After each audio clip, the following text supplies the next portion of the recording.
The Bible Study Podcast, episode 525. Today, the Bible Study Podcast continues the study of the kings of Israel and Judah with 2 Samuel chapter 3.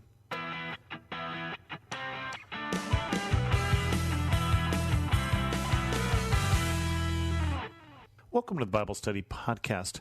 I'm your host, Chris Christensen. We're in that 7-year period where David is king over Judah, but not king over the rest of Israel. And there's really only 2 chapters here, chapter 3 and 4. We'll do at least chapter 3 today. We may say 4 for next week. And they have to do with that interim period and why it changes, what happens. First, we get this from chapter 3, verse 1. The war between the house of Saul and the house of David lasted a long time. David grew stronger and stronger, while the house of Saul grew weaker and weaker. Sons were born to David in Hebron. His firstborn was Amnon, the son of Ahinoam of Jezreel. His second, Kileb, the son of Abigail, the widow of Nabal of Carmel. The third, Absalom, the son of Maacah, daughter of Talmai, king of Geshur. The fourth, Adonijah, the son of Haggith. The fifth, Shephatiah, the son of Abital. And the sixth, Ithream, the son of David's wife, Eglah. These were born to David in Hebron.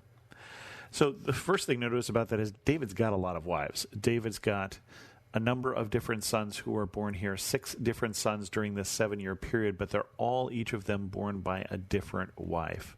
And frankly, one seems just fine to me, especially if you go back in the Old Testament and you read all the problems that Israel or Jacob had with his different wives and the different rivalries going on there. But David lived in a different time than I do. And the interesting thing about this for me is of all of these 6, really we're only going to talk about one of them in any great detail here over the rest of 2 Samuel, to the best of my recollection, and that is Absalom. And Absalom is not the firstborn, he is the thirdborn, but he's going to come up again later, so put a pin in that name. And then we get one of the most significant things that happens in this 7-year period. Abner goes over to David. During the war between the house of Saul and the house of David, Abner had been strengthening his own position in the house of Saul. Now Saul had had a concubine named Rizpah, daughter of Ahiah, and Ish-Bosheth said to Abner, "Why did you sleep with my father's concubine?" Abner was very angry because of what Ish-Bosheth said, so he answered, "Am I a dog's head on Judah's side? This very day I am loyal to the house of your father Saul and to his family and friends. I haven't handed you over to David, yet now you accuse me of an offense involving this woman. May God deal with Abner, be it ever so severely, if I do not do for David what the Lord promised him on an oath, and transfer the kingdom from the house of Saul, and establish David's throne over Israel and Judah from Dan to Beersheba." Ish-Bosheth did not dare to say another word to Abner because he was afraid of him. Then Abner sent messengers on his behalf to say to David, "Whose land is it? Make an agreement with me, and I will help you bring all Israel over to you." "Good," said David, "I will make an agreement with you, but I demand one thing of you. Do not come into my presence unless you bring Michal, daughter of Saul, when you come to see me." Then David sent messengers to Ish-Bosheth, son of Saul, demanding, "Give me my wife Michal, whom I betrothed to myself for the price of 100 Philistine foreskins." So Ish-Bosheth gave orders and had her taken away from her husband, Paltiel, son of Laish.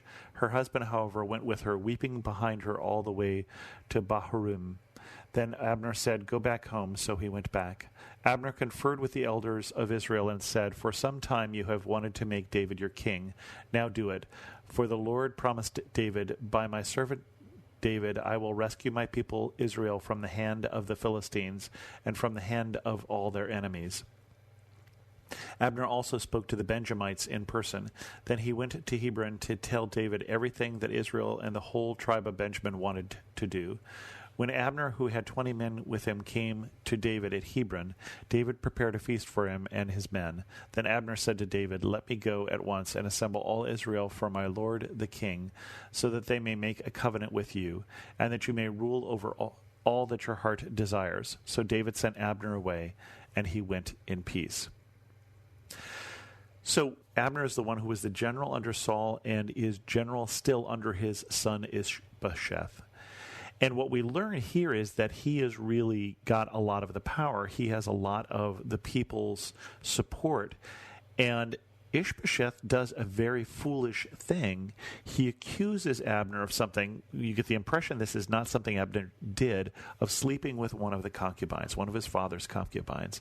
And he breaks the loyalty, basically, between him and Abner. Abner has been supporting him through all of these troubles. Abner apparently has been propping him up because we get this news that all of the elders already wanted to make David king. Now, that's kind of news here. That's the first time we hear it. So it seems like the only reason David isn't king already is Abner. And Ish-Bosheth does this very foolish thing. He accuses him of something, apparently something he didn't do, and he says, okay, that's it. I'm done with you. We're going to hand the kingdom over to David because of this woman, because of this accusation. It pays to be loyal to those who are loyal to you, is what we learn here in this particular chapter, because Ish-Bosheth loses all this loyalty because of this accusation. Now, David has a price. David says, hey, hang on, remember that Michal, that's the daughter of Saul, was promised to me, and we were wed, but when I needed to flee, I had to leave her behind, and don't bother coming to me unless you bring her too. So even Ish-Bosheth says, okay, send her along. So Ish-Bosheth is going along with this. He knows he has no choice. And so they come, they make a deal. Abner goes away in peace to go talk to the elders. But there's a problem. Remember what happened last chapter, how there were 3 sons, one of them being Joab, who is the leader of David's army.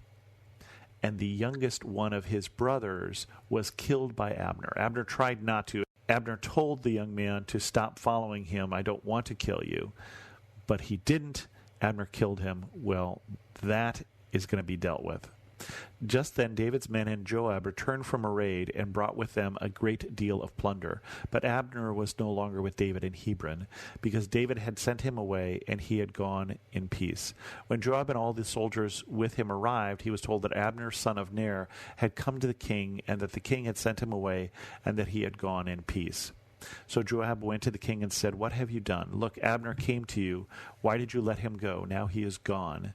You know Abner, son of Ner. He came to deceive you and observe your movements and find out everything you are doing. Joab then left David and sent messengers after Abner, and they brought him back from the cistern at Sirah, but David did not know it. Now when Abner returned to Hebron, Joab took him aside into an inner chamber as if to speak with him privately, and there, to avenge the blood of his brother Asahel, Joab stabbed him in the stomach, and he died. Later, when David heard about this, he said, I and my kingdom are forever innocent before the Lord concerning the blood of Abner, son of Ner. May his blood fall on the head of Joab and his whole family. May Joab's family never be without someone who has a running sore or leprosy, or who leans on a crutch, or who falls by the sword, or who lacks food. Joab and his brother Abishai murdered Abner because he had killed their brother Asahel in the battle at Gibeon. Then David said to Joab and all the people with him, tear your clothes and put on sackcloth, and walk in mourning in front of Abner. King David himself walked behind the bier. They buried Abner in Hebron, and the king wept aloud at Abner's tomb. All the people wept also. The king sang this lament for Abner. Should Abner have died as the lawless die? Your hands were not bound, your feet were not fettered. You fell as one falls before the wicked, and all the people wept over him again. Then they all came and urged David to eat something while it was still day. But David took an oath, saying, May God deal with me, be it ever so severely, if I taste bread or anything else before the sun sets. All the people took note and were pleased. Indeed, everything the king did pleased them. So on that day all the people there and all Israel knew that the king had no part in the murder of Abner, son of Ner. Then the king said to his men, Do you not realize that a commander and a great man has fallen in Israel this day? And today, though I am the anointed king, I am weak, and these sons of Zeruiah are too strong for me. May the Lord repay the evildoer according to his evil deeds.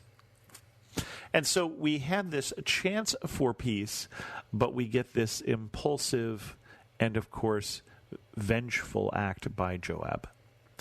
And we understand why Joab did this. But we see part of the problem here of that circle of violence that we see so often in affairs where there has been war, and after a while there is so much bloodshed that it's difficult to end it, because there is always one more death to avenge. But David didn't want that. That wasn't what David was looking for. David was looking for peace. And fortunately, David makes it clear to the people that this was not what he wanted. And it would have been difficult for him to rule if he hadn't made that clear. If they thought he was yet another vengeful king, then why should they change one for another? And so it was important here what David does in response to this murder. Now, it's interesting that he has this curse on Joab and his family, but he doesn't punish him directly. He understands what Joab has done. He doesn't want Joab to do that. So he's kind of caught in this in-between space where he can't punish Joab, but on the other hand, he can leave that for God's wrath. And we're getting close to David, king of Israel. We've got one more chapter, and it'll happen one chapter from now. And a little spoiler there. But come back next week, and we'll talk about that. If you have any questions, send an email to host@thebiblestudypodcast.com, or better yet, leave a comment on this episode at thebiblestudypodcast.com. And thanks so much for listening.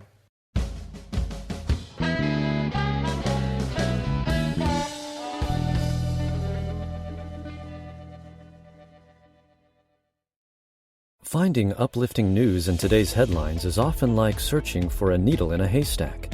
At the Story Behind podcast, we believe in the power of finding heartwarming tales and are happy to share empowering stories with you every week.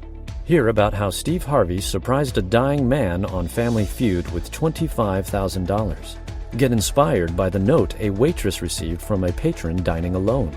And even hear about how one VIP passenger made a hard-working pilot get emotional before his flight. To start listening to the Story Behind podcast, visit lifeaudio.com or search Story Behind on your favorite podcast platform.